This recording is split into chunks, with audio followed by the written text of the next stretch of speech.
জান্নাতের বাগান থেকে জান্নাতি মানুষদেরকে নিয়ে আমি গুনাহগার তোমার রহমতের দরজায় দোকানা হাত তুলেছি আল্লাহ।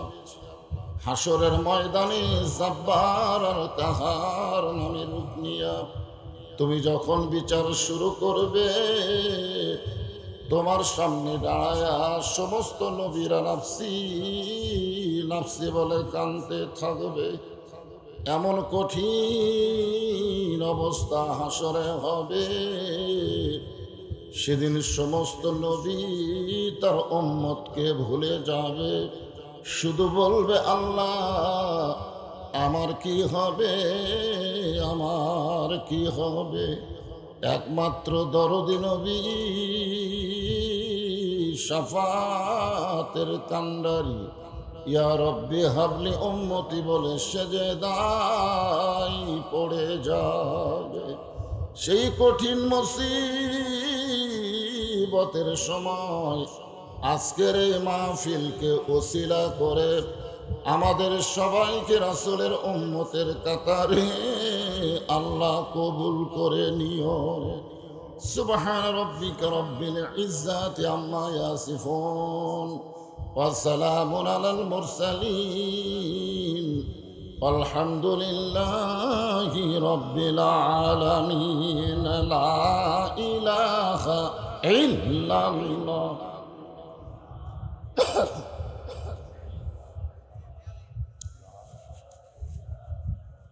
এ মাইক ওলা ভাই কোথায়? এখানে দেখে দাও তোর মাইক কোনটা? লা ইলাহা ইল্লাল্লাহ। সকলে আল্লাহর জিকির করতে কোনো শরম নেই। আফজালুল জিকির, যত জিকির আছে সবচাইতে উত্তম জিকির হচ্ছে লা ইলাহা ইল্লাল্লাহ। তোমার কোনটা মাইক সেটা বলো নাকি? যে তো সবগুলাই মাইকের বলো। ও তো একটু মুখের উপর নিচে থাকলো তো একটু তুলে দেওয়ার, এখানে ওখানে না করে এখানে দেওয়া যায় কেন?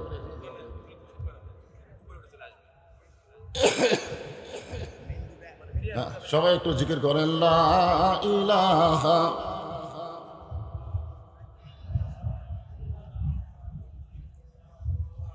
যার দিলে আছে আমার আল্লাহর ভয়, মাইকের সাউন্ড কমে দাও, চঞ্চল করে কেন? যার দিলে আছে আল্লাহর ভয়, আল্লাহ আল্লাহ সব সময়, আহার নিদেরা ভালো লাগে না, এই দুনিয়া ভালো লাগে না, ভালো লাগে শুধু আল্লাহ। লা ইলাহা ইল্লাল্লাহ। হয়ে গেছে। লা ইলাহা ইল্লাল্লাহ, লা ইলাহা ইল্লাল্লাহ, লা ইলাহা ইল্লাল্লাহ, লা ইলাহা ইল্লাল্লাহ, লা ইলাহা ইল্লাল্লাহ মুহাম্মাদুর রাসূলুল্লাহ। রাসূলের মহব্বত আমাদের অন্তরে কম না বেশি? মাইক চঞ্চন করতেছে, চ্যানচেনি বন্ধ করে দেন। বেশি যদি হয় তাহলে যখনই নবীর নাম উচ্চারণ করব অথবা কেউ উচ্চারণ করলে আমি শুনবো, সঙ্গে সঙ্গেই বলবো সাল্লাল্লাহু আলাইহি ওয়াসাল্লাম।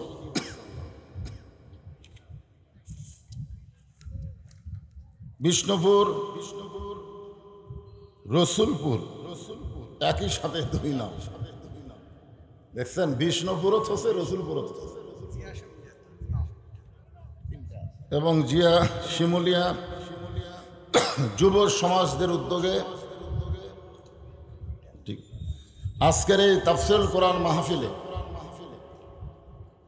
আল্লাহ তাআলা যিনাকে সম্মানিত সভাপতির আসনে কবুল করেছেন, জনাব আলহাজ মোহাম্মদ মুজাহার আলী মণ্ডল।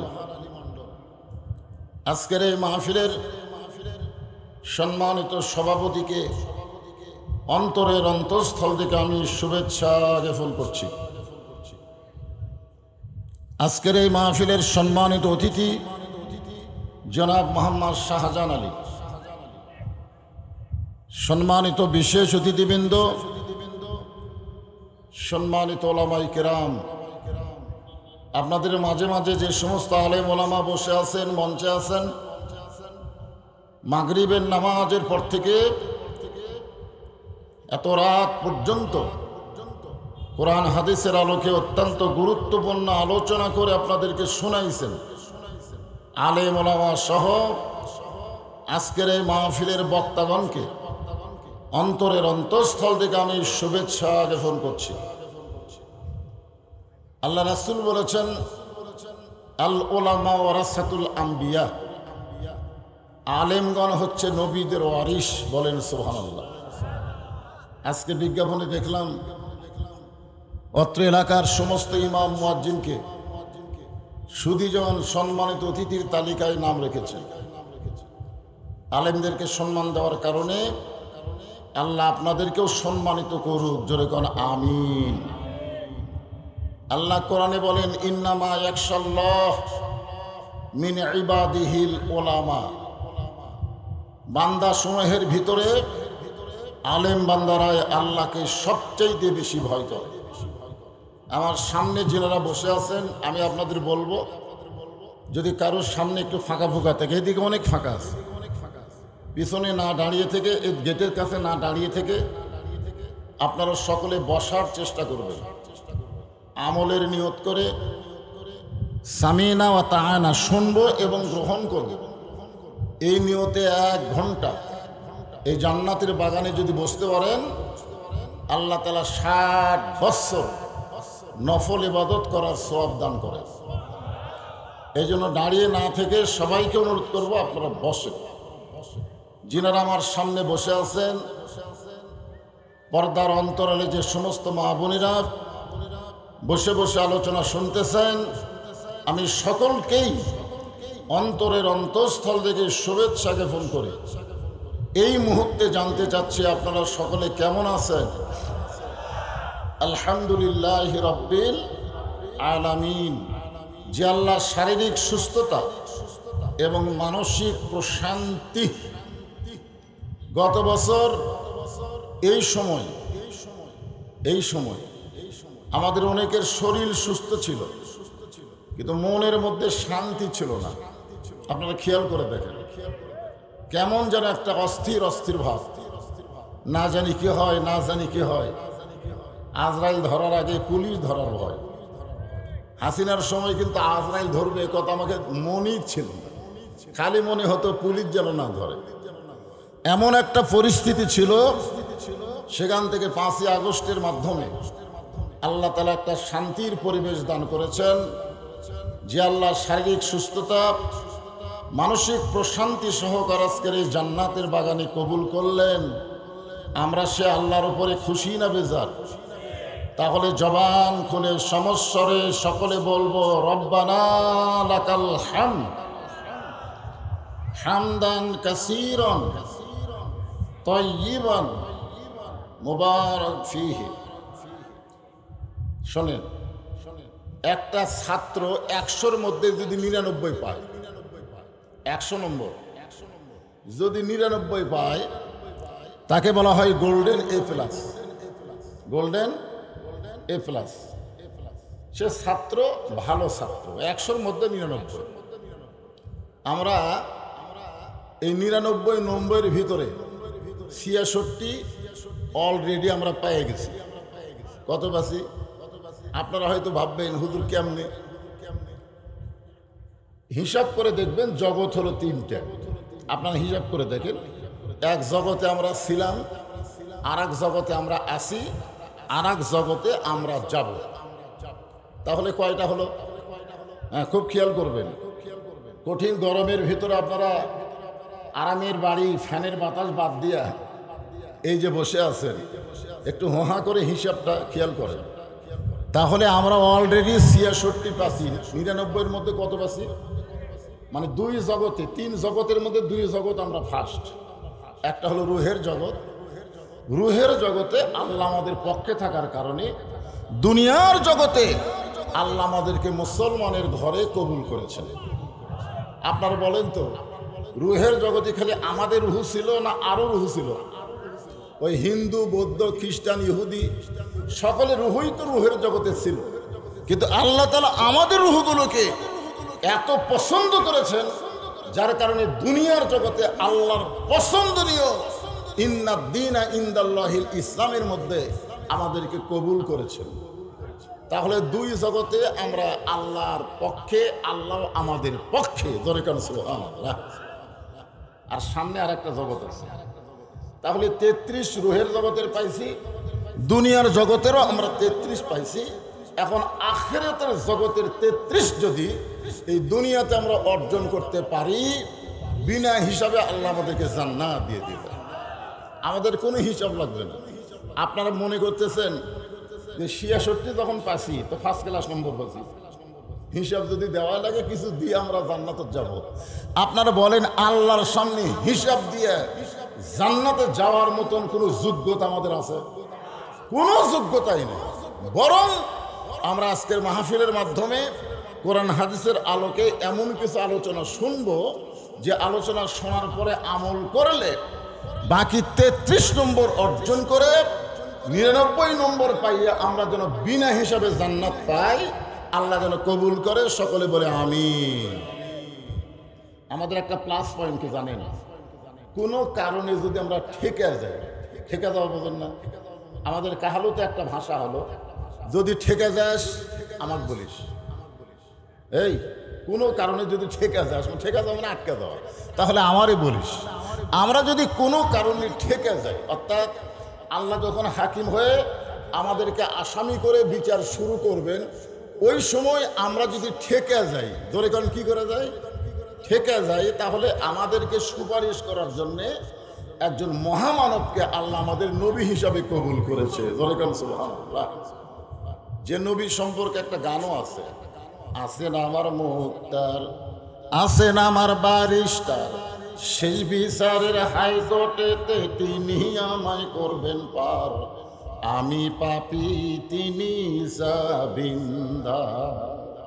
আল্লাহ যখন হাকিম হয়ে আমাদেরকে আসামি বানায় বিচার শুরু করবেন, ওই সময় আমাদের নবী, শুধুমাত্র আমাদের নবী, ধরে কারণ সুবহানাল্লাহ। এটা কত বড় কপাল যে আমরা ভাগ্যগুণে এমন একজন নবী পেয়েছি, যেই নবী আমাদের উকিল হয়ে, বারিস্টার হয়ে আল্লাহর কাছে আমাদের ব্যাপারে ওকালতি করে আমাদেরকে সুপারিশ করে জান্নাতে নিয়ে যাবে। আমাদের আর কোনো টেনশন আছে? এমন একটা বিশ্বনবীর উম্মত হওয়ার কারণে আপনারা খুশি না বেজার? তাহলে জবান খুলে আর একবার বলি আলহামদুলিল্লাহ। আমরা আল্লাহর প্রশংসা করার কারণ হলো এই যে কোরআনের তাফসীর শুনতে আইছেন, আপনারা সত্যি করে বলেন তো, এই কোরআনের মধ্যে কোনো সন্দেহ আছে? আপনার কি কোরআন কোনোদিন হাত দিয়ে সবাই ধরছেন? সবাই কিন্তু এখানে যত মানুষ কোরআন আলোচনা শুনতে আইছে সবাইকে এটা ধরছেন? এটা ধরবার গেলেও কিন্তু ঠেলা আছে। মন চাইলেই কিন্তু কোরআন শরীফ ধরা যায় না, এটা ধরতে গেলে পবিত্র হয়ে ধরা লাগে। একথা আল্লাহ বলেছেন, লা ইয়ামাসসুহু ইল্লাল মুতাহহারুন। ততক্ষণ পর্যন্ত তুমি কোরআন শরীফ স্পর্শই করতে পারবে না যতক্ষণ পর্যন্ত তুমি পবিত্র না হবে। এখন চিন্তা করেন, যেই কোরআন ধরতে গেলে পবিত্র হওয়া লাগে, সেই কোরআনটা কেমন কিতাব? জালিকাল কিতাব লা রাইবা ফিহ। আল্লাহ বলেছেন কেমন কিতাব? এমন কিতাব যে কিতাবের মধ্যে কোনো সন্দেহ নাই, কোনো ধোঁকা, কোনো গোঁজামিল। হুদাল্লিল মুত্তাকিন, পাইকারি হারে সবাইকে এই কোরআন হেদায়েত দিবে না, কেবলমাত্র যারা মুত্তাকি বান্দা হবে তাদেরকেই আল্লাহর কোরআন হেদায়েত দিবে। আপনারা বলেন তো, নবী যখন কোরআন তেলাওয়াত করছে তখন কি আবু জেহেল শোনেনি? তখন শোনে নাই? শুনছে। কিন্তু আপনারা তো বসে বসে শুনতেছেন, আবু জেহেলের বসারও জায়গা ছিল না।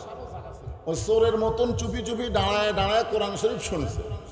সকালবেলা গিয়ে মিটিংয়ের মধ্যে হঠাৎ মুখ ফসকে বলে দিছে, এত সুন্দর কোরআনের বাণী, রাতটা কোন দিক দিয়ে গেল আমি বুঝবারই পারিনি। সুবহানাল্লাহ। দেখেন, আবু জেহেল কি কোরআনের বিপক্ষে বলতেছে যে এত সুন্দর কোরআনের বাণী, শুনতে শুনতে রাতটা কোন দিক দিয়ে গেল আমি বুঝবারই পারি না। আবু সুফিয়ান বলতেছে, নেতা যেই কোরআন শুনতে শুনতে রাত কোন দিক দিয়ে চলে যায় বোঝা যায় না, সেই কোরআন ধরলে অসুবিধা কি? মানে শুনলেই যদি এত মজা হয় তাহলে এটা ধরলে সমস্যা কি? আবু জাহেল বলতেছে, এই কোরআনকে যদি আমরা ধরি তাহলে আমাদের ভুয়া নেতৃত্ব চলবে না, আসল নেতা হয়ে যাবে আব্দুল্লাহর এতিম পোলা। আজও বাংলাদেশে এই কোরআনের বিরুদ্ধচারণ যারা করতেছে তারা বাংলাদেশে ভুয়া নেতাগিরি করতে চায়। জোরে কোন কথা ঠিক কি না?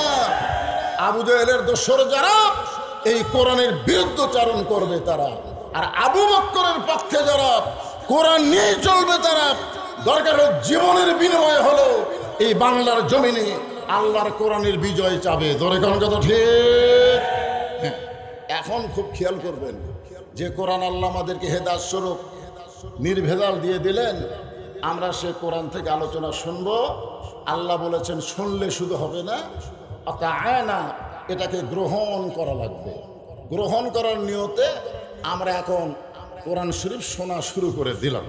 আল্লাহ বলতেছেন, আল্লাযী খালাকাল মাউতা ওয়াল হায়াতা লিয়াবলুয়াকুম আইয়ুকুম আহসানু আমালান ওয়া হুয়াল আজিজুল গফুর। মৃত্যু শোনেন, আগে আল্লাহ এখানে মৃত্যুর কথা বললেন, কারণ আমরা যে দুনিয়াতে এসেছি থাকার জন্য না যাওয়ার জন্য? সবাই বলেন, কখন যাবেন? না মনে আছে তো, যেভাবে চাল চলন আমাদের, আমরা যেভাবে চাল চলন, যেভাবে কথাবার্তা, তাতে আমরা যে যাব, অনেকের কথাবার্তা শুনলে এটা মনেই হয় না। বলে না, এ দেশ আমার বাপের, এ দেশ আমার, এ দেশ আমার বাপের, এ দেশ আমার। তাহলে 5ই আগস্টে তুমি কোথায়? 41 সালের আগে হামাকর নামাই খেয়ে, তাহলে তোমরা এখন নামে কোন জায়গায়? আসলে আমরা কেউ থাকতে এসে নাই, সবাই যাওয়ার জন্য এসেছি। এই কথাটা মনে রাখবেন, কারণ আল্লাহ বলতেছেন আল্লাযী খালাকাল মাউতা ওয়াল হায়াতা, আগে মরার কথা তারপরে বাঁচার কথা। এখানে আল্লাহ তাআলা মৃত্যুর কথা আগে বলার কারণ হলো এই দুনিয়া এমন একটা জায়গা, এখানে আসার পরে দুনিয়ার মহব্বত যাদের কলিজার মধ্যে থাকবে। ইমাম গাজ্জালি বলেছেন, আমার কাছে ওই মতটাই হলো সবচাইতে গুরুত্বপূর্ণ মত, যেই মদ পান করলে মানুষ আজরাইল না দেখা পর্যন্ত হুঁশ পায় না। ছাত্র বললেন, হুজুর এমন মদের খবর তো আমরা শুনিনি। মদ মানুষ সকালে পান করলে 2-4 ঘন্টা পরে সে আবার ঠিক সুস্থ হয়ে যায়। তো এমন মদ কোনটা যেইটা মানুষ একবার পান করলে আজরাইল না দেখলে আর হুঁশ হয় না? ইমাম গাজ্জালি বললেন, ওই মদের নাম হলো দুনিয়ার মহাব্বত।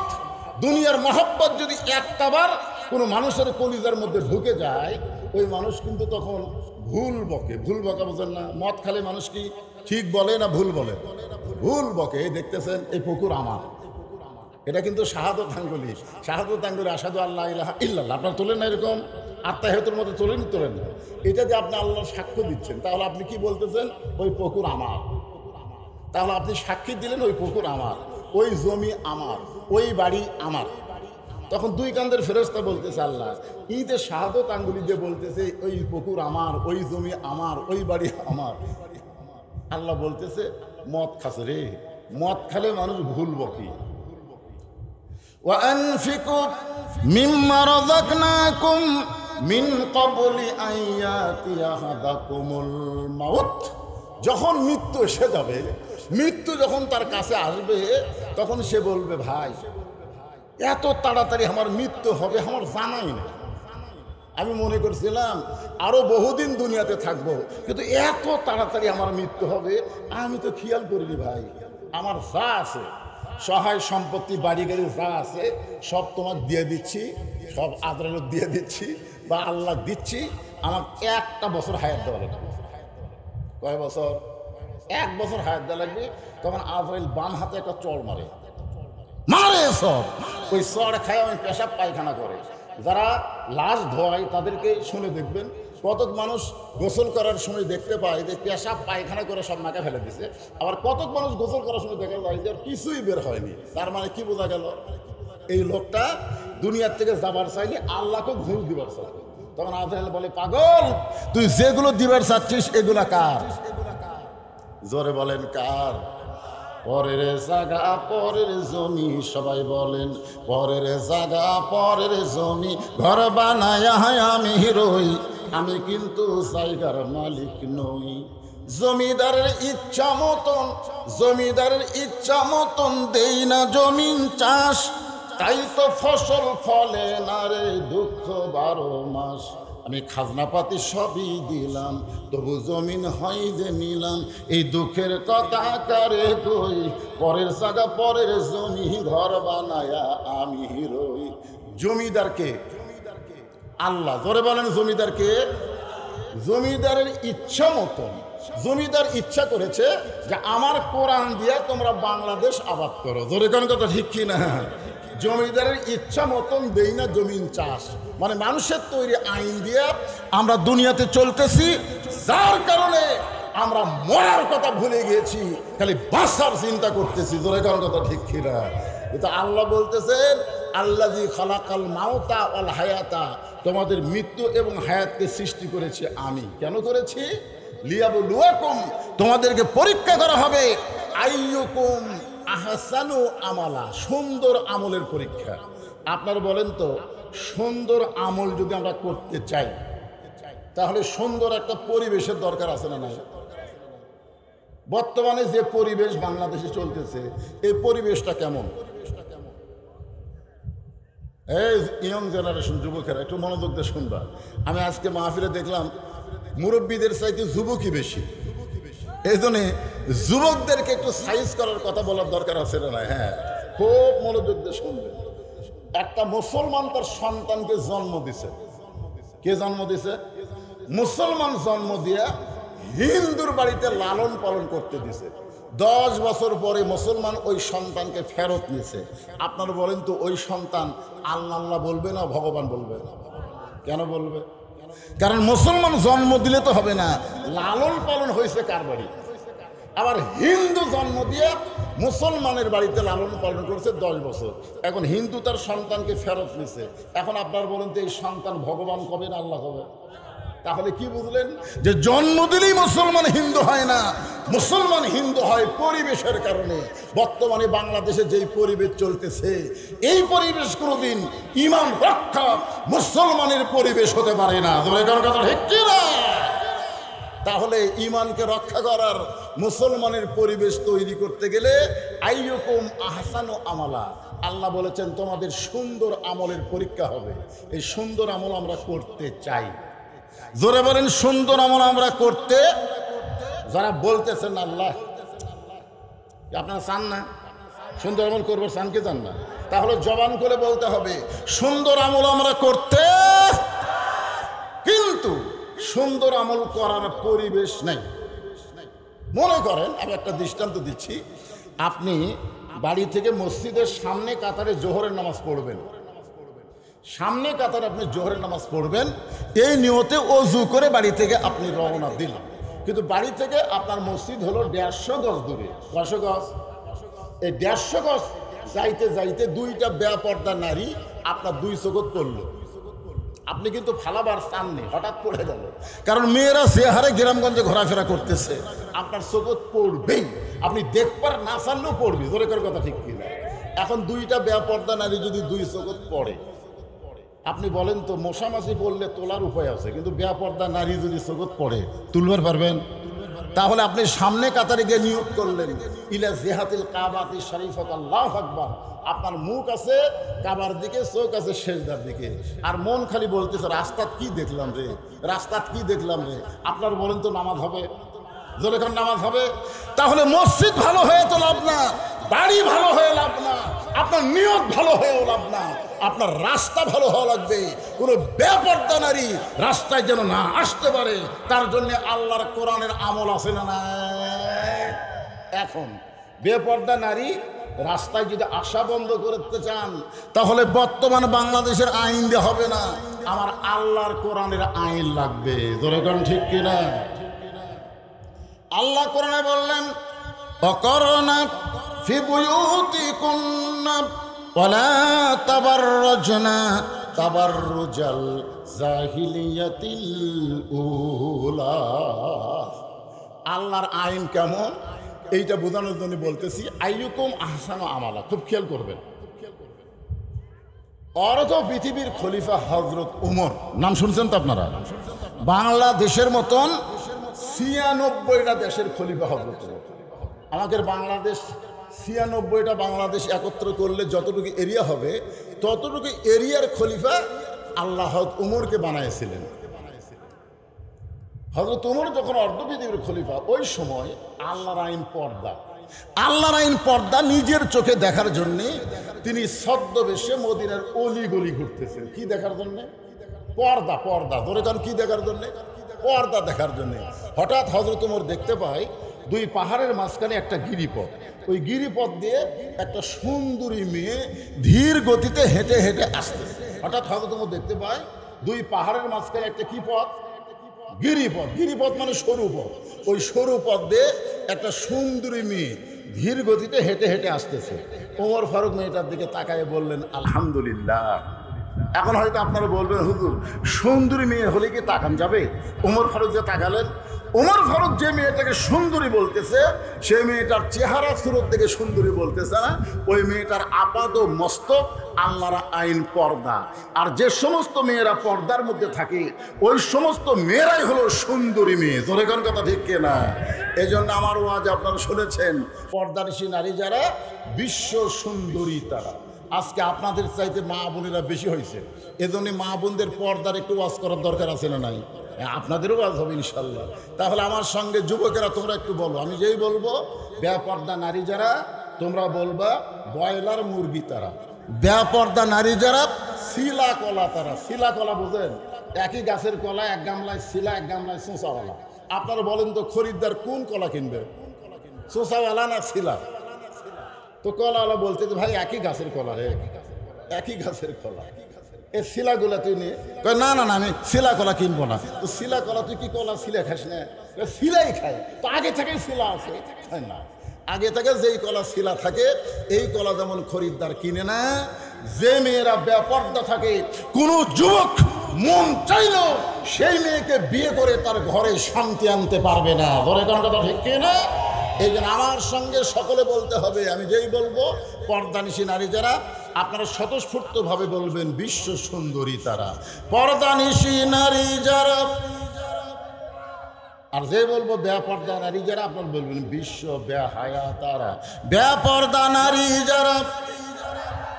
ওমর ফারুক মেয়েটার নিকটে গিয়ে বললেন, মা, এই নির্জন পথে, দুই পাহাড়ের মাঝখানে গিরিপথে তুমি একা একা চলতেছ, তোমার সামনেও কোনো মানুষ নাই, পিছনেও কোনো মানুষ নাই, তোমার অন্তরে কি ভয় ডর লাগতেছে না?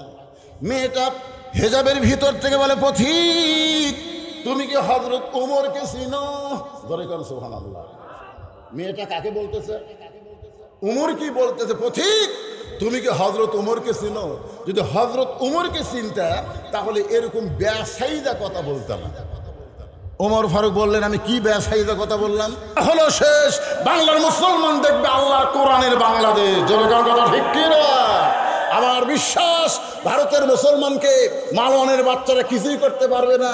গুজরাতুল হিন্দ নবীর হাদিস অনুযায়ী হিন্দু মুসলমান একটা যুদ্ধ হবে, গোটা ভারত ভাঙ্গা খান খান হবে, বাংলাদেশের মানচিত্র বড় হবে, মুসলমানের সংখ্যা বেড়ে যাবে। আমার বিশ্বাস ইহুদি গোটা পৃথিবী থেকে ধ্বংস হয়ে যাবে, গোটা ইসরায়েল মুসলমান দখল করে নিবে। জোরে করে কথা ঠিক কিনা? ওদের অ্যাটম বোমা আমাদের জাতির পিতা ইব্রাহিমের জন্যে নমরুদের আগুন যেমন শান্তির বাগান হয়ে গেছে, ওদের বোমা মুসলমানের জন্য মিষ্টি বাঙ্গি তরমুজ হবে। জোরে কোন কথা ঠিক কিনা? ওরা বোমা মারবে কিন্তু ফুটবে না। কিন্তু আমাদের ইমান যতদিন দুর্বল থাকবে ততদিন কাফেরদের হাতে আমাকে পিটন খাওয়া লাগবে। মেয়েটা বলতেছে, হোসেন কি 3টা প্রশ্ন করবে আমি জানি না, তবে আমরা ইমান বলতেছে আমি না পারলেও আমার আল্লাহ পারবে। আপনার বলেন তো, আল্লাহর উপর যখন কেউ ভরসা করে, অমাইয়া তাওয়াক্কাল আলাল্লাহি ফাহুয়া হাসবুহু, যে আল্লাহর প্রতি ভরসা করে আল্লাহ বলেছে আমি তখন তার জন্য যথেষ্ট হয়ে যাই। সুবহানাল্লাহ বলেন। ওমর ফারুক এক দৌড়ে চলে আইছে, এক দৌড়ে আশা বলতেছে, আলী আলী বলতেছে আমিরুল মুমিনিন, এখনই মন খারাপ করে গেলেন, আবার দৌড়াইলেন। এ তারিখ করবার যাচ্ছি। হোসেন বলে কিসের তারিখ? উমর ফারুক বলতেছে তুমি যে 3টা প্রশ্ন করবা তার উত্তর দিবার পারবে কি পারবে না তারই তারিখ। আলী বলতেছে যে প্রশ্ন আপনি জীবনে জানেন না, আমি শুনিনি, আর সেই প্রশ্নের উত্তর ওই মেয়েটা কেমনে দিবে? ওমর ফারুক বলে আলী রে, মেয়েটা এমন কথা বলেছে যেই কথা শোনার পর থেকে আমার বিশ্বাস মেয়েটার সঙ্গে আমার আল্লাহ আছে। ধরে কোন সুবহানাল্লাহ। আপনার বলেন তো ইমানদারের সাথে কে আছে? অহুয়া মাকুম আইনা মা কুনতুম। আল্লাহ বলে ইমানদার আছে যেখানে, আমি আল্লাহ আছি সেখানে। ধরে কোন সুবহানাল্লাহ। নির্দিষ্ট তারিখ মোতাবেক একটু মনোযোগ দিয়ে শুনবেন। আমার মায়েরা যারা পর্দার অন্তরালে একটু মনোযোগ দেন মা। নির্দিষ্ট তারিখ মোতাবেক ডান পাশে হযরত উমর বসে গেছে, বাম পাশে হযরত আলী, আর মাঝখানে বসেছে হোসাইন। বসার সাইজটা কি খেয়াল করছেন? ডান পাশে যিনি বসেছে তার নাম কি? একটু কথা বলেন, তার নাম কি? উমর। যেরকম তার নাম কি?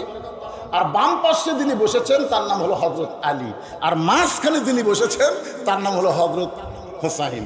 এখন সামনে একটা চাদর দেওয়া হয়েছে। এই ছেলেরা, যুবকেরা খেয়াল করো, সামনে একটা চাদর দেওয়া হয়েছে, চাদরের ওই পারে ওই মেয়েটাকে বসতে দেওয়া হয়েছে। এখন আপনাদের কাছে আমার প্রশ্ন হলো, সামনে চাদর দেওয়ার কারণ কি? সবাই এক বাক্যে বলেন, কারণ কি? পর্দা।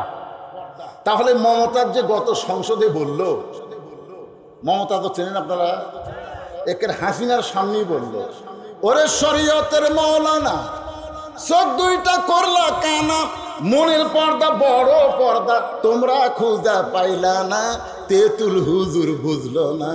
আহমদ শফি বাংলাদেশের শ্রেষ্ঠ আলেমকে এই 2 টাকার মমতাজ সংসদের মধ্যে তেতুল হুজুর করছে। জোরে কান কি হুজুর?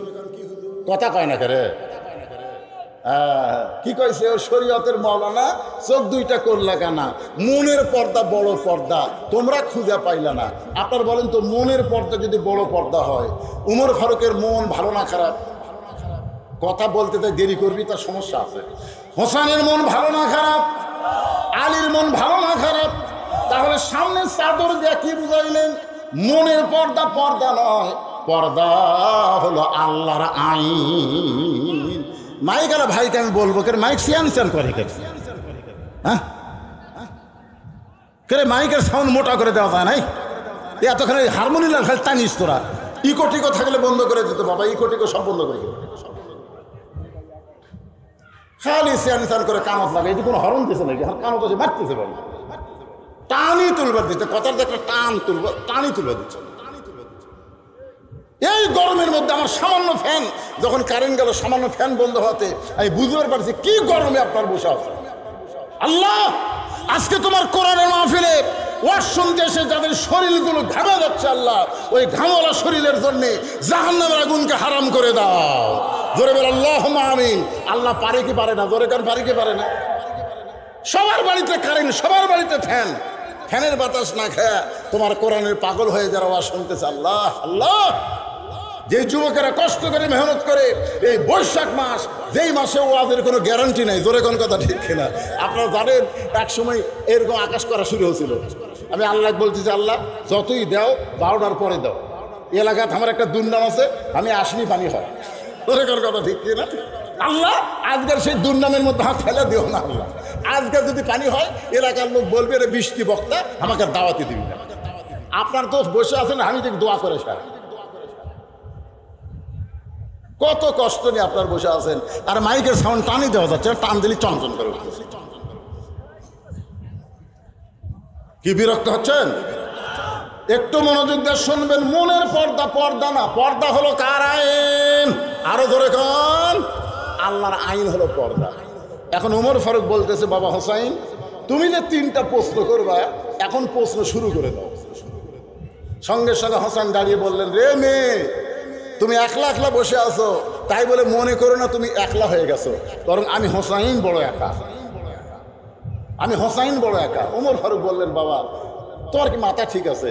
তোমার ডান পাশে আমি বসে আছি, বাম পাশে তোমার বাপ বসে আছে, তুমি কেমনে একলা হলে?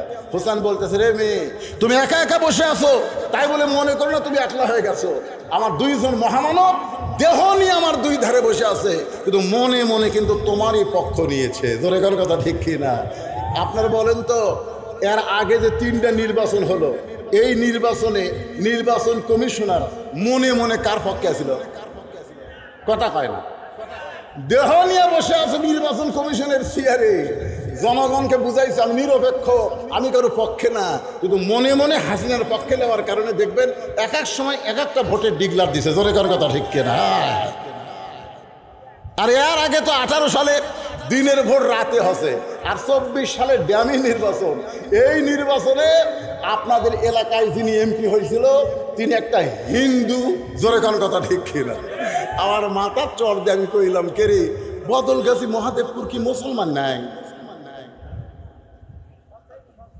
মুসলমান থাকতে হিন্দু এমপি হলো। এই হিন্দু এমপি হওয়ার সাথে সাথেই আমার কাছে মোবাইল গেল, আমি যতদিন এমপি থাকবো আপনি যেন এই 2 থানাটা ঢোকেন না। সেলিম তো আমার 4 বছর আটকা ছিল, কিন্তু তো আরো রে বাবা, আমার ওয়াজ আছে অমাইয়াবু তাগি গয়রুল ইসলাম দীনান ফালা ইউকবালা মিনহু। আল্লাহ কোরআনে বলেছেন ইসলাম ছাড়া অন্য কোনো ধর্ম কেউ যদি গ্রহণ করে, আল্লাহ বলেছেন কখনোই তা কবুল করা হবে না। আল্লাহর কাছে একমাত্র কবুলযোগ্য ধর্মের নাম কি? সবাই জোরে বলেন নাম কি? ধর্মের মালিককে আল্লাহ যদি বলে ইসলাম আমার পছন্দ, তো তোরা হিন্দু বৌদ্ধ খ্রিস্টান হয়ে খাওয়া আসা। এই ওয়াজ করছি, তুই গরম হয়ে গেছে। তুই গরম হলে বাংলাদেশ তার ছোট না, 2 থানা বন্ধ হলে কত থানা পড়ে আছে। জোরে কর কথা ঠিক কিনা? আসেন একটু মহব্বত দিয়ে কথাগুলো শুনবেন। মান তাসাব্বা বিকওমিন ফাহুয়া মিনহুম। ভোট হচ্ছে একটা আমানত। আমার আল্লাহ বলেছেন ইন্নাল্লাহা ইয়ামুরুকুম আন তুআদ্দুল আমানাতি ইলা আহলিহা ওয়া ইযা হাকামতুম বাইনান নাস আন তাহকুমু বিল আদল। যাকে যাকে ভোট দেওয়া যাবে না এমন মানুষকে ভোট দেবেন যে ভোট পাওয়ার পরে নেতা হবে। ওই নেতা যত ভালো কাজ করবে প্রত্যেকটা ভালো কাজের সওয়াবের অংশ আল্লাহ ভোটারদের আমলনামায় দিবে। আর নেতা যদি খারাপই করে, চুরি করে, সামারি করে, যত পাপ হবে ওই পাপ শুধু নেতা একলা পাবে না, যারা ভোট দিল তাদের আমলনামার মধ্যেও আল্লাহ পাপ দেবে। অনেক ভোটার হাসরের ময়দানে দেখবে তারা আমলনামার মধ্যে গম চুরি, টিন চুরি, সিমেন্ট চুরি। তখন কবে আল্লাহ, আমি তো জীবনে গম চুরি করিনি, আমি তো সিমেন্ট চুরি করিনি, আমি তো চাউল চুরি করিনি। আল্লাহ বলবো তার ভোট দিয়ে এমপি বানাছো, ওই চুরি করছে। তুই চুরি করলে তুই সমর্থন দিছু, তুই যে সমর্থন করছিস এই জন্যে তোর আমলনামায় পাপ। এই জন্যে আমি আমার বাপের কথা কইনি, আমি আল্লাহর কোরআন থেকে বললাম। একটু মনোযোগ দিয়ে শুনবেন। এখনই প্রশ্নের উত্তর দেওয়া লাগবে, ওয়াজ বাদ দেয়া।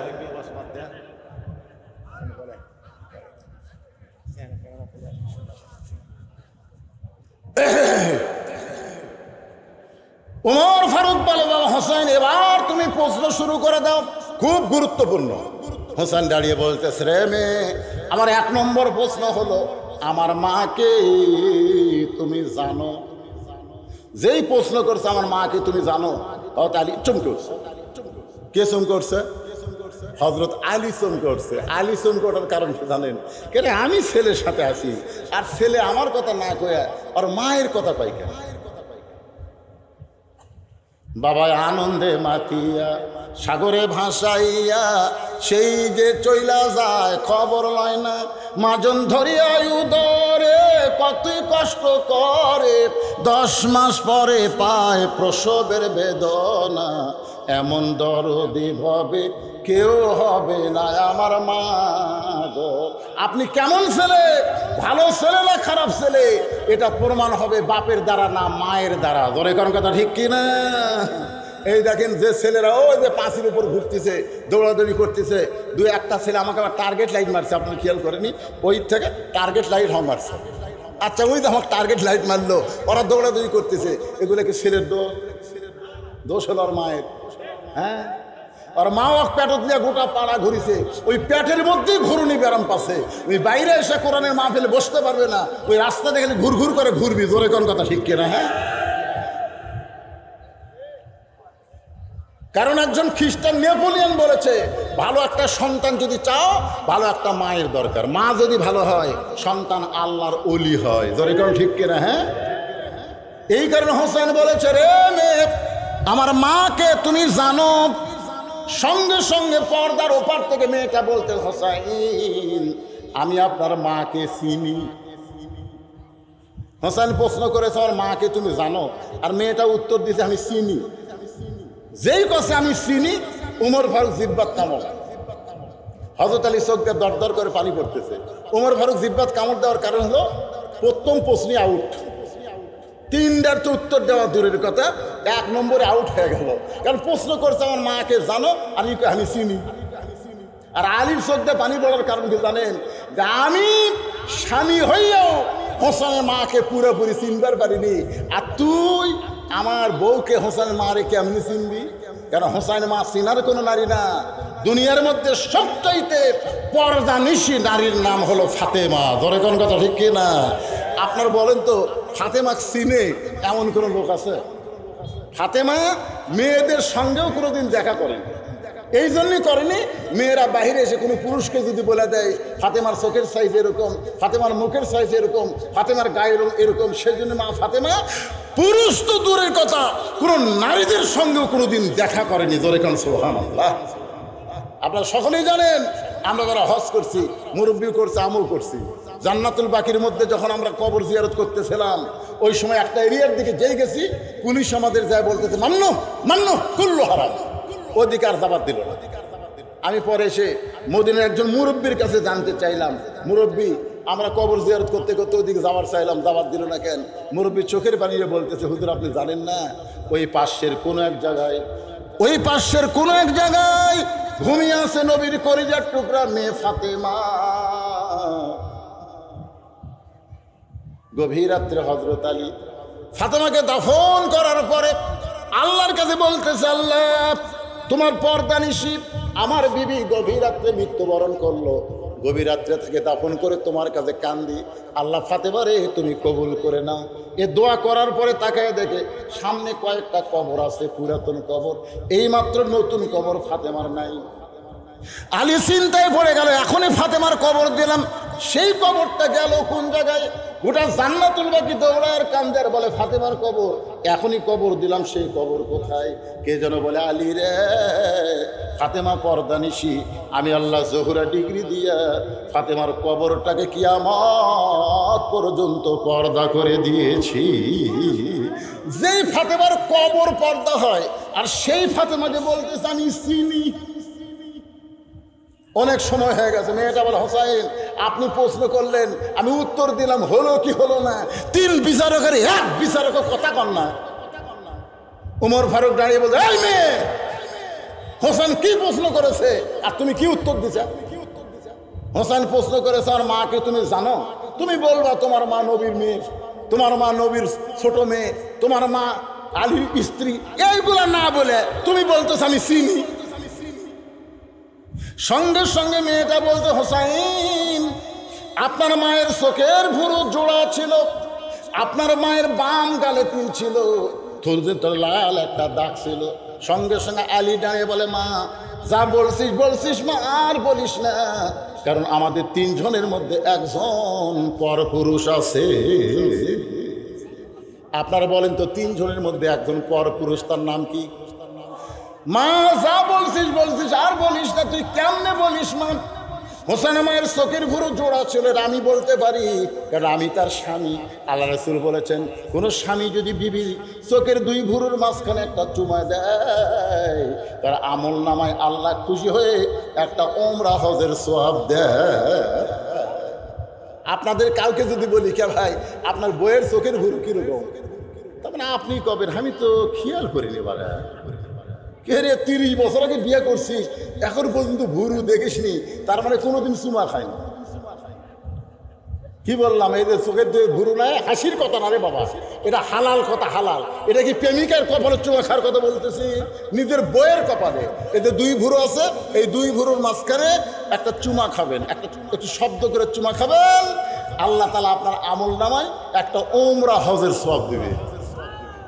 এখন এই আমল যদি করবার চান, মেয়েরা তো খালি মুখ বেঁকা টেকা করতেছে যে হুজুর কি এক আমল দিলেন, এরা যে বিড়ি খাওয়া খায়, এরকে মুখ কপালের কাছে আসলে তো আমার বমি হয়ে যাবে হুজুর।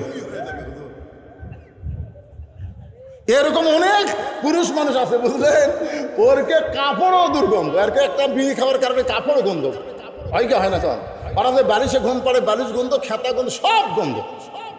হায় হায়, যদি এই জায়গায় চুমা খাওয়ার চাইতে কি হবে? এই জন্য আমি বলবো না, হাত ধরে হোক পাও ধরে হোক আপনার স্বামীকে আপনি বিড়ি সিগারেট খাওয়ানো বন্ধ করেন, যেভাবেই হোক। আল্লাহর বান্দা একটু মনোযোগ দিয়ে শুনবেন। আলী বলতেছেন, মা হোসেন মায়ের বাম গালে একটা তিল ছিল, থুতির তলে লাল একটা দাগ ছিল, তুই কেমনে বললি মা, তুই কেমনে বললি? মেয়েটা বলতেছে, মুরব্বী ওই রোমের জেলখানার মধ্যে যখন বন্দি ছিলাম, সকালবেলা আমাকে 3টা করে চাবুক মারতো, বিকালে 3টা করে চাবুক মারতো। এই চাবুক মারতে মারতে এক সময় আমি বেহুশ হয়ে পড়ে গেলাম। ওই বেহুশ অবস্থা আমি দেখতে পাই আমার শিওরের পাশে নূরের একটা পুতুলি বসে বসে কাঁদতেছে। আমি মনে করলাম জান্নাতের হুরি, বেহেশতের পরি, কে গো এমন করে আমার শিওরের পাশে কাঁদতেছেন। আমার মাথায় হাত দেয়, বলে আমি জান্নাতের হুরিও না, বেহেশতের পরিও না, আমি হলাম জগৎ বিখ্যাত মা ফাতেমা। ওই জান্নাতুল বাকি থেকে এই রোমের জেলখানায় তোমাকে সান্ত্বনা দিবার আইছি। এত কষ্টের পরেও তুমি ইমানকে হারা হচ্ছ না, আল্লাহ তোমাকে জান্নাতের মালিকা বানায়া দিবে। হোসেন, আমি সঙ্গে সঙ্গে আপনার মায়ের মুখের দিকে তাকাই দিকে চোখের ভুরু জোড়া দেখতে পাই, বাম গালে কালো একটা তিল দেখতে পাই, থুতনির তলে লাল একটা দাগ দেখেছি।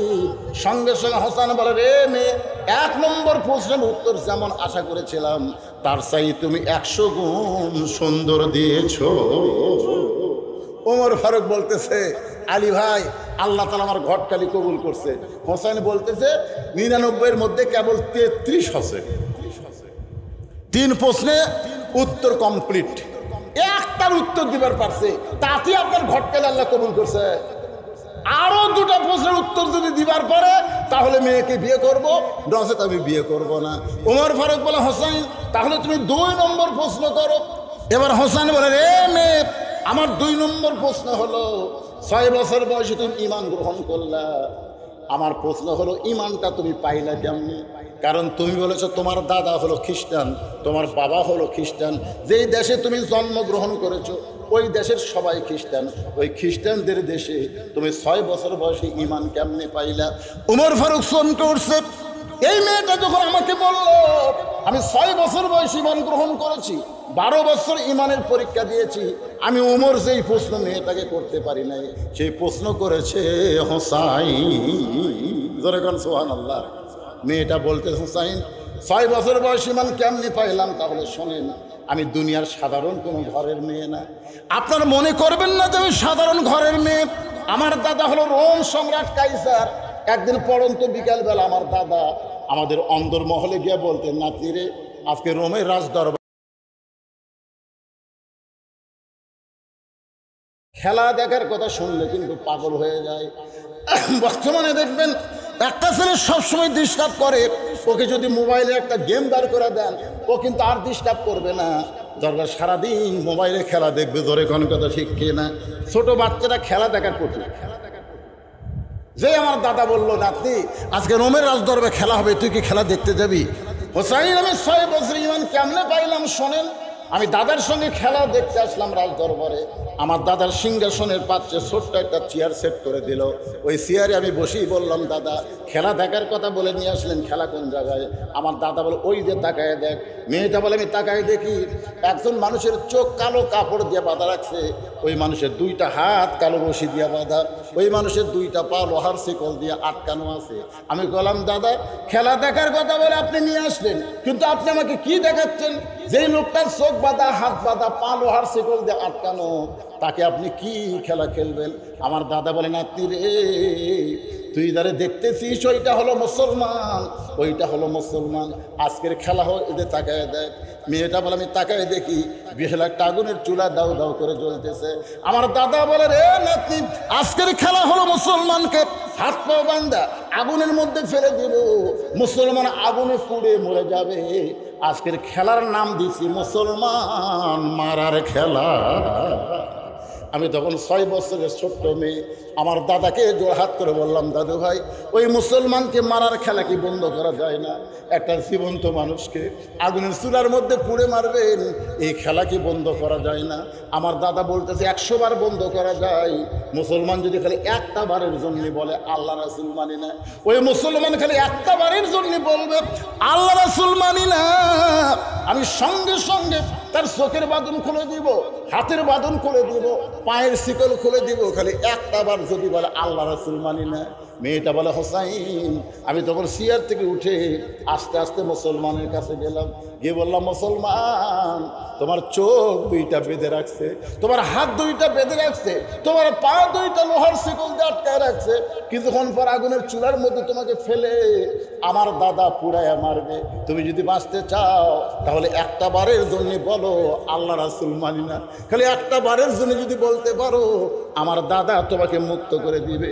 মেয়েটা বলে হোসেন রে, আমি মনে করেছিলাম লোকটা বাঁচার জন্য হয়তো বলবে আল্লাহ রাসূল মানি না, কিন্তু লোকটা চিৎকার করে বলতেছে রে ছোট্ট মেয়ে, তোমার কাছে জীবনের দাম বেশি, এই কারণে তুমি এমন কথা বলতেছ। কিন্তু একজন মুসলমানের কাছে জীবনের চাইতে ইমানের দাম বেশি।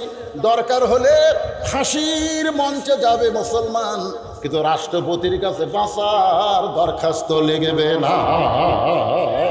ধরে কোন কথা ঠিক কিনা? মতিউর রহমান নিজামীকে উকিল বলেছিল যে আপনি যদি বাঁচতে চান রাষ্ট্রপতির কাছে একটা দরখাস্ত লেখেন, রাষ্ট্রপতি যদি দয়া করে আপনার ফাঁসির দণ্ড মওকুফ করে দেয় তাহলে আপনার ফাঁসি কার্যকর হবে না। মতিউর রহমান নিজামী মুচকি মুচকি হাসেন।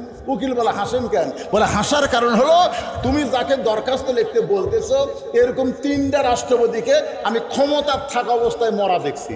একটা হলো বঙ্গবন্ধু শেখ মুজিবুর রহমান, একটা জিয়াউর রহমান, আর একটা জিল্লুর রহমান। যারা ক্ষমতার থাকতেই মরে যায় তাদের কাছে কোনো ইমানদার জীবন ভিক্ষা চাবে না। জীবন ভিক্ষা চাইতে হবে একমাত্র জীবন দেনেওয়ালার কাছে। জোরে কোন কথা ঠিক না? তখন উকিল বলতেছে এই গোয়ারকে করার কারণে আপনার ফাঁসি হবে। নিজামী সাহেব বললেন আমার ফাঁসি হবে কিন্তু আমার মৃত্যু হবে না। ফাঁসি হবে কিন্তু মৃত্যু হবে না। উকিল বলে কেমনে আপনি বলেন ফাঁসি হবে মৃত্যু হবে না? কোরআন থেকে তখন তেলাওয়াত করলেন ওয়ালা তাকুলু লিমান ইউকতালু ফি সাবিলিল্লাহি আমওয়াতুন বাল আহইয়া ওয়ালাকিন লা তাশউরুন। আল্লাহু আকবার। মেয়েটা বলে হোসাইন, লোকটা চিৎকার করে বলতেছে রে ছোট্ট মেয়ে, তোমার কাছে জীবনের দাম বেশি কিন্তু আমার কাছে আমার ইমানের দাম বেশি। দরকার হলে আগুনের চুলার মধ্যে ফেলে দিবে, কিন্তু একটা মুহূর্তের জন্য আল্লাহ রাসূল আমি ছাড়ব। আমার দাদা চিৎকার করে বলতে এই আর দেরি করিস না, ওই মুসলমানকে হাত পা বাঁধা অবস্থায় নিয়ে এসে আগুনের চুলার মধ্যে ফেলে দাও। আমি মনে করছিলাম মুসলমান হয়তো আগুনের চুলার কথা শুনে আটকে উঠবে, হয়তো চিৎকার করে বলবে বাঁচতে চায় বাঁচতে চায়, কিন্তু তাকায় দেখি মুসলমান বীরের মতন আগুনের চুলার দিকে হেঁটে হেঁটে যাচ্ছে। জোরে কোন সুবহানাল্লাহ। আমি দাদাকে বললাম দাদা ছোট্ট মানুষ তো, এই মরা খেলা আমি দেখবো না, আমাকে ছেড়ে দেন। আমার দাদা বলে না, তোকে খেলা দেখার জন্য নিয়ে আইছি, দেখাই লাগবে। জোর করে যখন দাদা আমার হাত ধরে থাকলো, ওই মুসলমান যখন আগুনের চুলার দিকে যাচ্ছে আমি তখন আস্তে করে এক হাত আমার দাদা ধরে আছে আর এক হাত দিয়ে আমি চোখ চাপে ধরলাম। একটা জীবন্ত মানুষকে আগুনের চুলাত মারবে এই দৃশ্য আমি দেখবো না। আমি যখন চোখ বন্ধ করেছি হঠাৎ একটা মধুর বাণী আমার কানের মধ্যে ঢুকতেছে। সেই বাণীটা হলো লা ইলাহা ইল্লাল্লাহু মুহাম্মাদুর রাসূলুল্লাহ। মেয়েটা বলে হোসাইন, মুসলমান আগুনের চুলার মধ্যে যাওয়ার সময় ওই কলেমা যখন তেলাওয়াত করেছে কলেমা আমার কানের মধ্যে দিয়ে আমার কলিজার মধ্যে ঢুকে গেছে। আমি তখন দেখতে পাই ওই মুসলমানের দেহ খাঁচা আগুনের চুলার মধ্যে পড়েছে, আর খাঁচার ভিতরের পাখি কে যেন ধরে সবুজ রঙের একটা বাগানে উড়ে যায়। আমি 6 বছরের ছোট্ট মেয়ে দেখলাম যে মুসলমানের দেহ নামক খাঁচা, খাঁচা খাঁচা বুঝেন না? মন তুই রইলি খাঁচার আসে, খাঁচা যে তোর কাঁচা বাসে, কোন দিন খাঁচা পড়বে খসে, কোন দিন খাঁচা পড়বে খসে, জ্ঞানী গুণী কয় খাঁচার ভিতর ওয়াসিন পাখি কেমনে আসে যায়।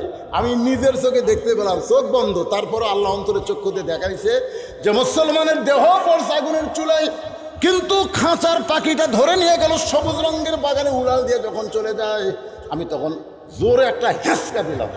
এতক্ষণ আমার হাত ধরেছিল, আমি তখন বেঈমান ছিলাম, কিন্তু ওই যে মুসলমানের ইমান আমার কলিজায় ঢোকার কারণে ইমানের একটা শক্তি আছে না নাই, যেই হাত ঢাকি দিলাম দাদার হাত থেকে হাত খুলে আমি এক দৌড়ে বাড়ির মধ্যে গিয়া আমার মায়ের সামনে বললাম লা ইলাহা ইল্লাল্লাহ মুহাম্মদ রাসূলুল্লাহ। আমার মা কয়, তুই না দাদার সাথে খেলা দেখতে গেলি, এই খেলা দেখবার যে মুসলমানের কলমা কোথায় পাইলি, এই কলমা ছাইড়া দে, তোর দাদা যদি জানতে পারে, তোর বাপ যদি জানতে পারে, তোকে মাইরা ফেলবে। আমি তখন বললাম, মা এ কলমাওয়ালারা কোনোদিন মরে না। আপনার কি মনে করতেছেন আপনার মরবেন? কি বলেন কবরে যায়, কি বলেন, মিনহা খালাকনাকুম অফিহা নুইদুকুম অমিনহা নুখরিজুকুম তারাতান উখরা। কি মনে হচ্ছে আপনি কবরে যা থাকতে পারবেন? আরে পাগলা, কবরে আমাদের দেহ থাকবে, আর আমাদের ভিতরের পাখিটা ইল্লিন নামক জান্নাতের বাগানে। ধরে খান সুবহানাল্লাহ। আজকে যে আপনাদের এই যে বদলগাছীর থানার ওসি সাহেব আসলো আমার সঙ্গে দেখা করতে, এইরকম ওসি আমি কোনোদিন দেখিনি। আসার সাথে সাথেই আমার পায়ে হাত দিয়ে আমাকে সালাম করলেন, সালাম করে বলতে, হুজুর আমার জন্য দোয়া করবেন, হুজুর আমার জন্য দোয়া করবেন। উনি একটা মারাত্মক কথা বললেন, যে ওনার বাবা 15 সালে হজ করবার যায় দুনিয়া থেকে বিদায় নিয়ে চলে গেছে। যার বাবা হজ করতে গিয়ে মারা যায়, তারই সন্তান ওসি হয়েছে আপনাদের বদলগাছী থানায়। ওসিরা মাওলানাদের পাও হাত দিবি, এরকম গ্রেফতার করার জন্য খালি ইস্যু খুঁজবি। তোর এখন কথা ঠিক কিনা? তদন্ত ওসি আইছিল, উনি অত্যন্ত একজন ভালো মানুষ মাশাআল্লাহ। বদলগাছী থানার ওসি এবং তদন্ত ওসি দুইজনের ব্যবহার দেখে আমাকে গাড়িতে উঠে দিয়ে তারপরে ওনারা খাইতে গেল। আমি বললাম, ভাই আপনারা খাকে না? হুজুর আপনার গাড়ি তুলে দেবো।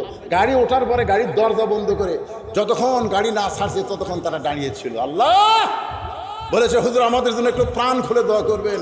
আমি বলবো, এলা হাসিনার সময় মানবতার দরদি ওসি হিসেবে আল্লাহ তাদেরকে কবুল করুক। জোরে করো আমিন, আল্লাহুম্মা আমিন। একটু মনোযোগ দিয়ে শুনতে হবে। মুসলমান যারা, তারা কোনোদিন মৃত্যুবরণ করে না।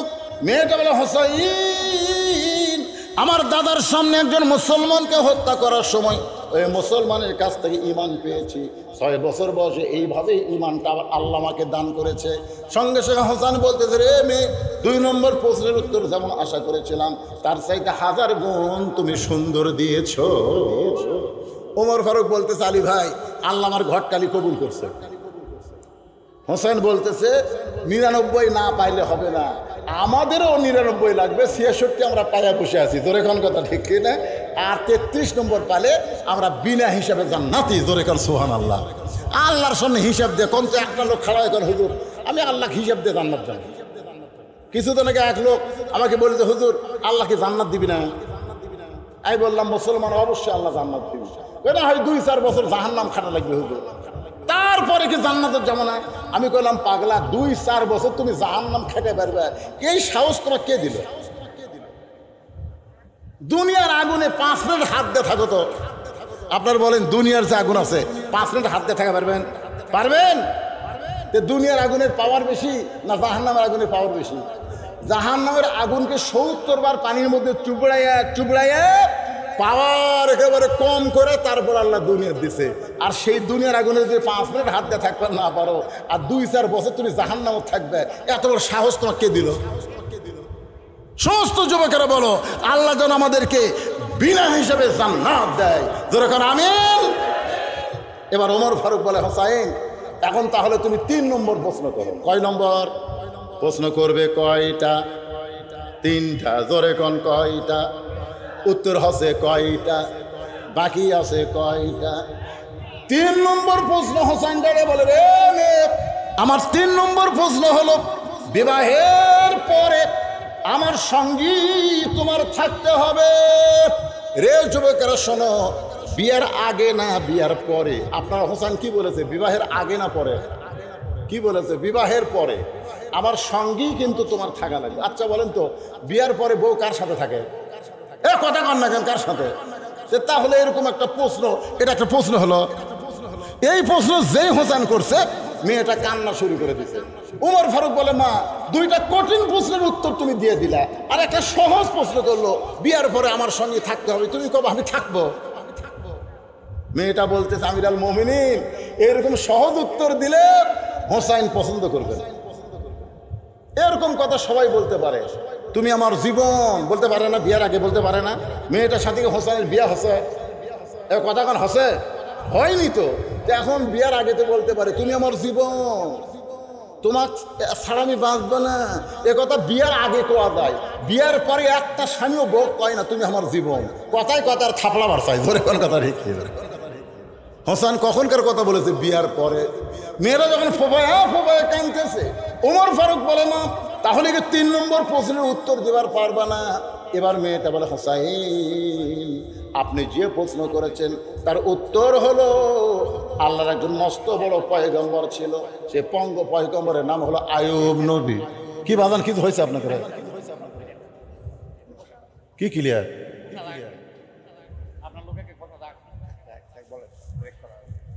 হ্যাঁ বলতেছে দেখি ওরা কি দিয়েছে দেখি, আবার আপনাকে সব গাল দিবে। আমরা একটা প্রশ্ন দিলাম হুজুরের কাছে না দিয়ে সে মোবাইলের তলে ছিল।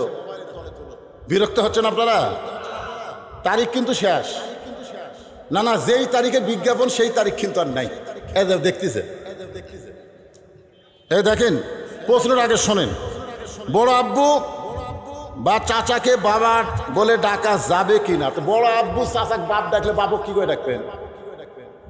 হ্যাঁ এই বড় আব্বু বাপের বড় ভাইকে বড় আব্বু আর ছোট ভাইকে চাচা, এটাই তো আমরা কই নাকি কন?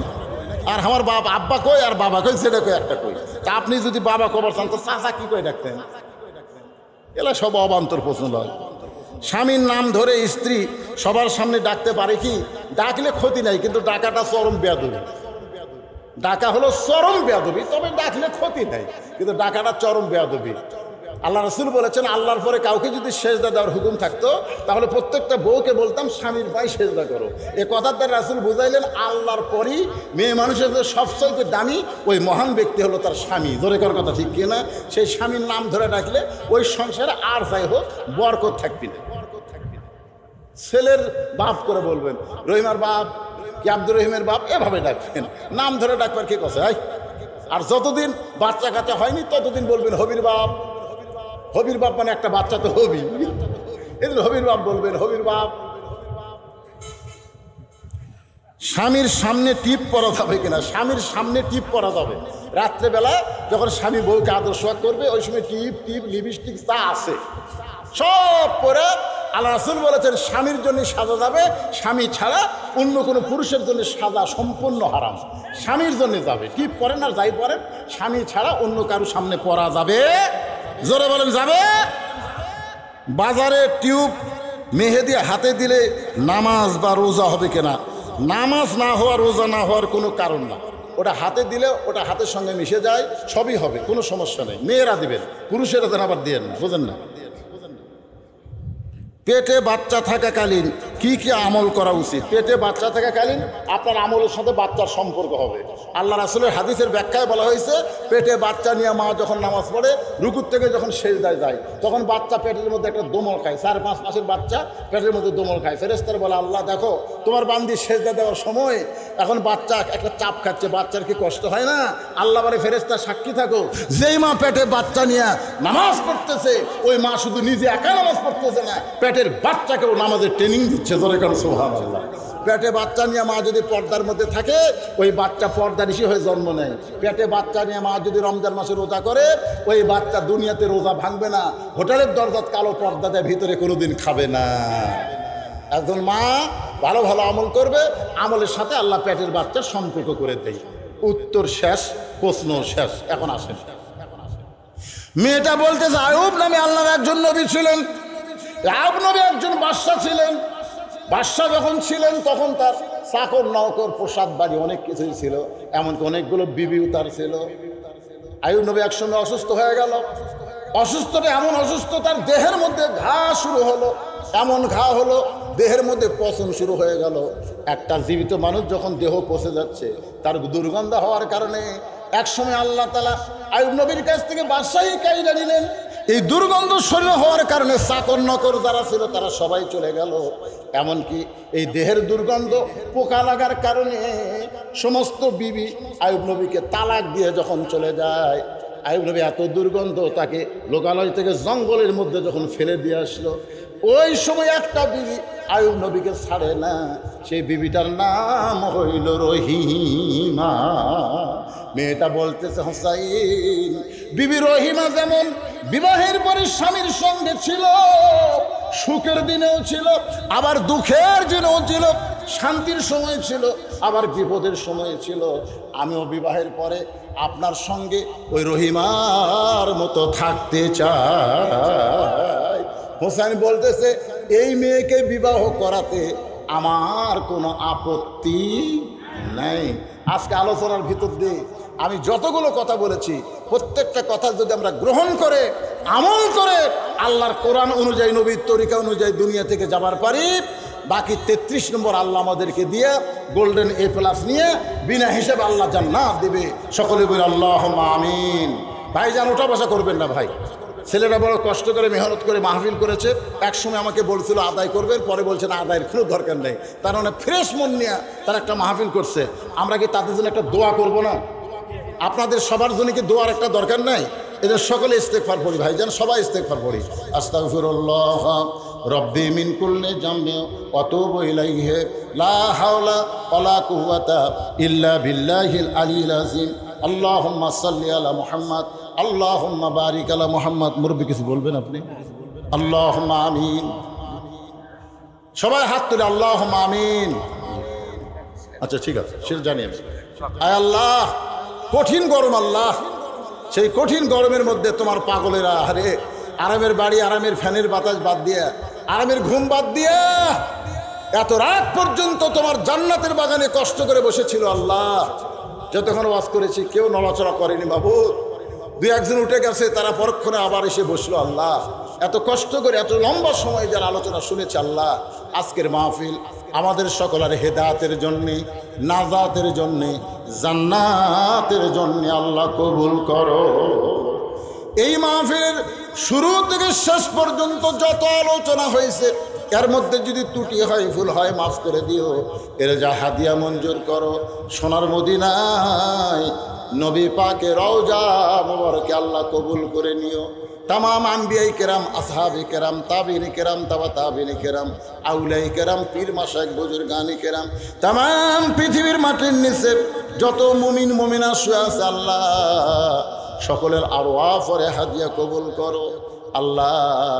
যারা কষ্ট করে মেহনত করে আল্লাহ আজকের এই জান্নাতের বাগান যারা লাগাইছে, যাদেরকে বাগান লাগাইতে সর্বাত্মক সহযোগিতা করেছে, বিশেষ করে আজকের মাহফিলের সম্মানিত সভাপতির একটা সন্তান আমেরিকার মাটিতে থাকে, সেখান থেকে বিশাল একটা ডোনেট করে আজকের মাহফিলের জন্য আল্লাহ সকলকে তুমি কবুল করে নাও আল্লাহ। আল্লাহ যারা কষ্ট করে মেহনত করে এত সুন্দর জান্নাতের বাগান লাগাইছে আল্লাহ, এই সমস্ত যুবকদেরকে তুমি জান্নাতি যুবক হিসেবে কবুল করে নাও আল্লাহ।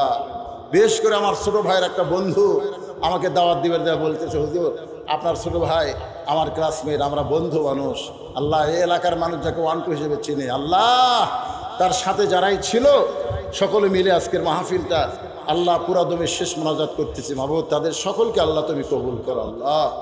আল্লাহ কে কোন নিয়ত করে হাত তুলেছে আল্লাহ সকলের নেক নিয়ত নেক আশায় তুমি কবুল করো। আজকের মাহফিলে যারা সর্বাত্মক সহযোগিতা করেছে আল্লাহ তাদের কবুল করো। আমার মা বোনেরা পর্দার অন্তরালে বসে বসে ওয়াজ শুনল আল্লাহ, আবেদা সালিহা পর্দাজি কবুল করে মা ফাতেমার চরিত্র দান করো।